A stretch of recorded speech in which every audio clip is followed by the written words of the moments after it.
Roll number 1, yes sir. Roll number 100, yes sir. অতঃপর শেষবারের মতো বন্ধ হলো হাজিরা খাতাটা।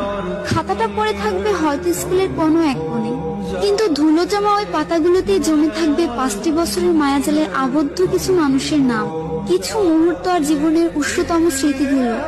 কোনো একদিন এভাবেই শেষ হয়ে যাবে আমাদের স্কুল জীবন। আগে স্কুলে যাওয়ার জন্য কত বাহানা, কত অজুহাত খুঁজতাম। ক্লাস 8-9 ওঠার পরে এমনটা ভাবতে লাগলাম, এই ভালো সময়টা যেন কখনো না ফুরায়।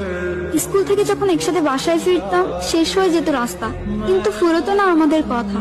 সাক্ষী ছিল লাস্ট বেঞ্চ, সাক্ষী ছিল রাস্তা, আমাদের ফেলে আসা হাজারো রূপকথা। ফাইনালি চলে আসলো বিদায়ের সময়। স্কুলে প্রথম দিনটা আর শেষ দিনটা একই ছিল। চোখে জল ফেলেছিলাম 2 দিনই, কিন্তু কারণটা ছিল একেবারে আলাদা। একটা যাবার আনন্দ আর একটা বিদায়ের ব্যথা। হঠাৎ পুরনো স্ট্যাটাস গুলো ঘেটে দেখবেন, কমেন্ট করা অনেক বন্ধুই আপনার এফবিতে নেই, এমনকি আপনার লাইফেও নেই। মেসেঞ্জারে পিছিয়ে পড়া মেসেজগুলো যখন পড়বেন, হয়তো কারোর জন্য চোখের পাতা ভিজে যেতে পারে নিজের অজান্তেই। হঠাৎ ভার্চুয়াল জগতে প্রিয় হয়ে ওঠা বন্ধুটিও একদিনে হারিয়ে যেতে পারে। একদিন মেসেজ না দিলে রেগে যাওয়া মানুষটিও মাসের পর মাস মেসেজের রিপ্লাই দেওয়ার মতো সময় পাবে না। ব্যস্ততার কাছে আমরা সবাই পরাজিত, তবুও দিন শেষে রাতের আধারে রোল নাম্বার 1, ইয়েস স্যার।